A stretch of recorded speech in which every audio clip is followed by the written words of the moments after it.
Yo, what up guys, MxgicIQ here. So today I decided to take a little small break from Need for Speed Unbound and play another car game called The Crew 2. It's been a while since I played this game. I used to grind it, I guess kind of a little bit a while ago, did some roll racing, and I actually tried to grind leaderboards for a little bit, but I decided to return to this game today because if you guys are like me and you play Unbound all the time, the game gets a little frustrating with traffic, and I just decided to check out today, download this game, and there's a new summit up. So we're going to do all the races in the summit, try and get over 100k points. I've done some of them already, but just want to continue that from here. I've made enough money to buy the bundle for the cars I was missing, so let's get straight into it, man. Buy this bundle that I actually need for all these cars.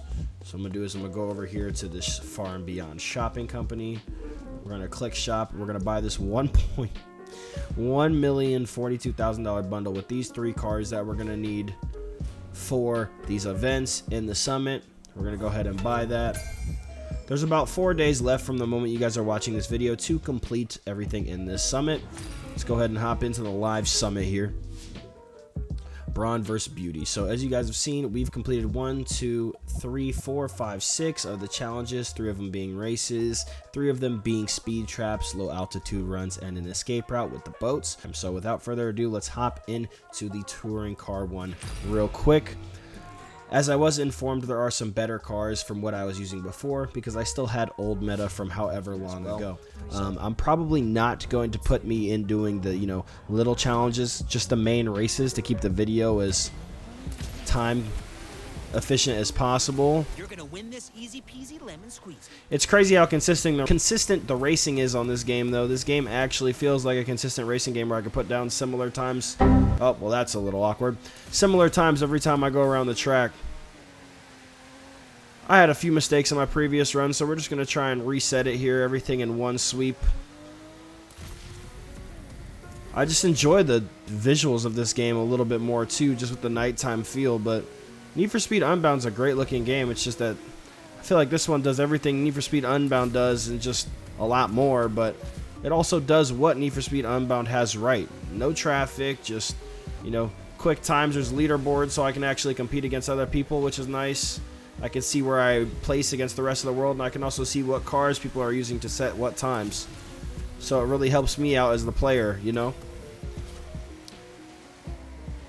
If I had to describe the feeling of this game, I'd probably say it's more sim arcade-ish because it's not a sim racer and it's not an arcade racer as much as Need for Speed Unbound, but you're taking realistic-ish racing lines with a nitrous bottle, obviously. So I'll say sim arcade-esque feel. It's crazy how good the RSR is just in every game series, right? It's just ironic. It's so satisfying hitting that section perfectly. Making okay time around here. If you guys would like to see more Crew 2 content, just let me know. I've been streaming it over on Twitch. It's actually been doing fairly well considering how, not well the Need for Speed Unbound category was doing. I think Unbound got down to like 5 viewers last night, which is crazy. I've never seen the category that low.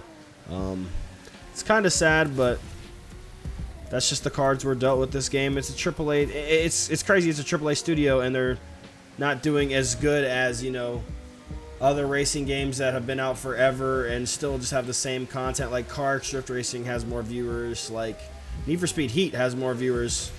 And that's the same game that actually only got one content update. It's crazy. I did try to hop back on Need for Speed Heat, but I was locked to 30 FPS due to being on console, so it was not an enjoyable experience. So that's already way better than the time we got earlier, which was a 320 something. I wanted to get a sub 320. That was honestly my goal. So it's good to know that we got that here. I'm pretty happy with it, but let's go ahead and hop straight into the next event, which I'm pretty sure is going to be the drift event for the Mustang. So first we're going to go and put some parts on it though, and it's actually cool because I'll actually be able to show you guys how the part system in this game works. So let's head over to our drift cars here. So here you got all the perf and street racing cars, and then somewhere in this area is going to be drift cars. Oh my god, I actually have so many cars. I did not know I had this many vehicles. Holy. Somebody came in the stream and was like, bro, you actually have a lot of cars. I'm like, I guess. Okay, here we go.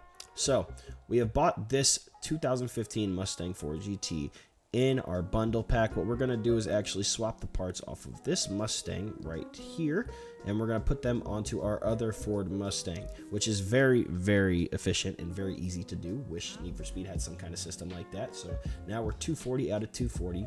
And as you guys are going to see here, we're going to have these little icons over all the parts on each of our sections, whether it's kind of how Need for Speed breaks it down into induction, ECU, fuel system. This game does the same thing, but there's an extra RNG added into it, and that's the affix. So what the affix do is there's certain things that you can add on to give you increased performance for whatever category you're in. For example, the drift cars, they have hothead and slippery, which increases your drift point gain, and you want to multiply the nitro duration by 2 seconds with the nitro chemist, because if you hit NOS while drifting in this game, it's actually a positive effect, I believe. So that's pretty cool. It's completely in depth, and if you want to go into pro settings, there's a whole bunch of other things you can do to set up the car. Without further ado, let's get straight into this drift event.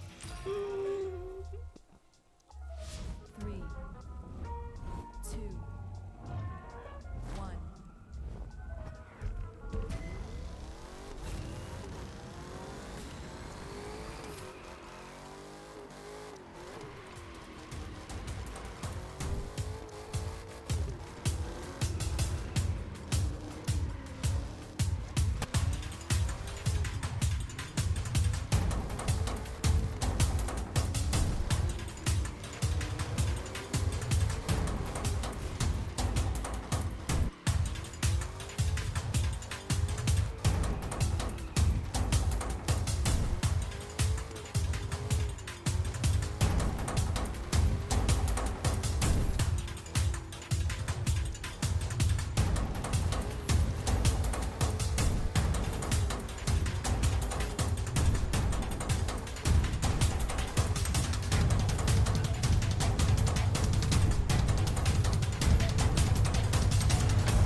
I'm done. First try, totally. Stop the rotation of the tires and slowly grip back up, and oh my gosh, okay. Keep this combo going as long as possible, and like, not there good with this car. That's fine. Next challenge. Yep. Let me see. 100,000? Yep. 144,000. Yep. Next one. 100% next one. Oh my, I'm done. Never driving that car ever again. I actually wish you could sell cars in this game. I don't. Nope. Absolutely not. Also, just a quick little tip. Apparently, the smooth stretched asphalt tire gives you better handling because of the wider steering. I don't know. Like, it gives you wider track width, so maybe it actually affects it. Somebody said they kind of think so, kind of don't know. That's just what somebody that was playing the crew that watched my stream told me, but let's get straight into the F12 Berlinetta street race. Let's hop straight into this. I got all the way to the end of the track and literally slammed straight into a wall. It's kind of embarrassing, but it's okay. Now I definitely know the car, and I definitely know the track now, so I should be able to do a little bit better. Thank you, Hero. Appreciate that. Just feeling a speed you get in this game is crazy. Wow, actually, I didn't know it was that good in third person, too. The sense of speed in this game is actually incredible. Compared to every other racing game. Like Gran Turismo, I don't feel that sense of speed, nor Need for Speed. Forza, I don't really play, so I can't speak on that, but Assetto Corsa, neither. None of those games really feel this way. You could probably make Assetto Corsa feel like it was some motion blur on the mods and stuff like that, so I won't even really count that game when speaking about that.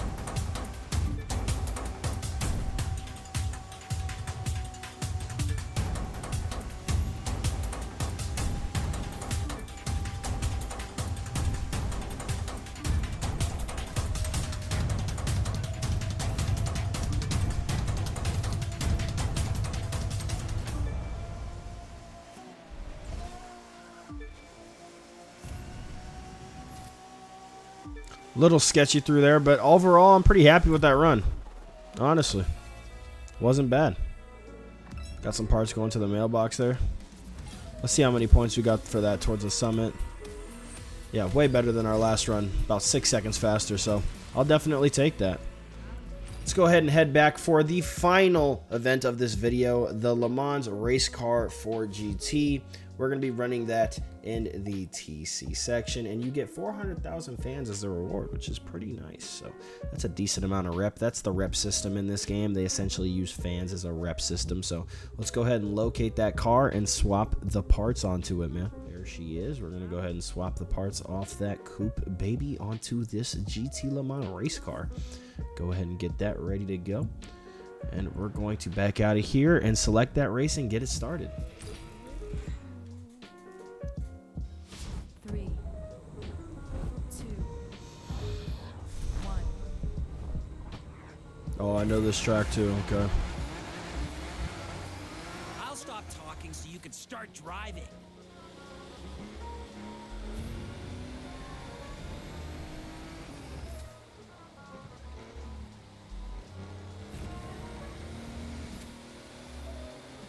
So we're going up against F1 cars here, which is kind of crazy. You've got the lead. Don't give it up. The NPCs are a little bit aggressive in this game, believe it or not. It's kind of refreshing to see NPCs that are actually competitive. At least when you're racing against them in ace mode, like kind of doing singular races, they're a little bit more competitive than the summit challenges. The summit challenges, you can usually just walk over them, and it's more or less to set good times, is the idea of the summit. But in regular casual racing, honestly, if you turn it up to the max difficulty, it's kind of crazy. It can get a little difficult, especially if you're not using something that's totally meta. This car sounds great. Holy.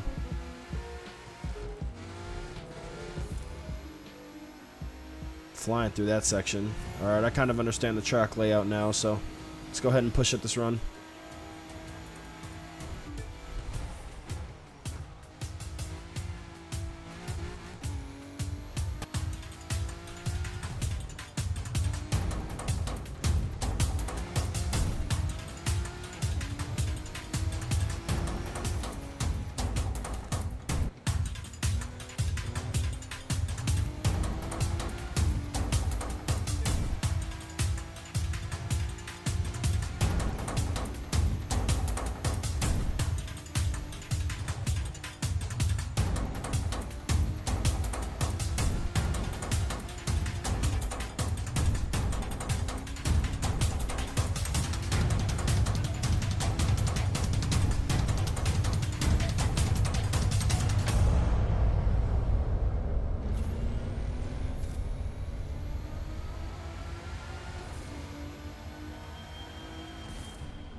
I really like how this car feels. This thing feels smooth.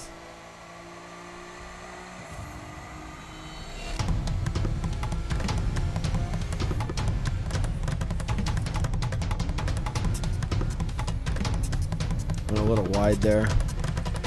Braked a little too late. Wasn't expecting to come into that corner so hot.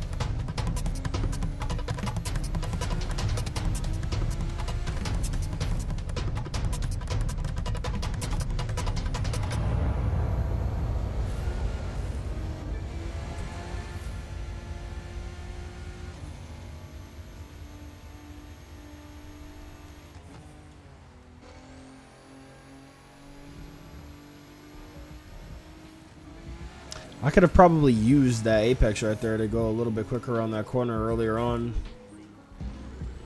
And right there if I had used it properly.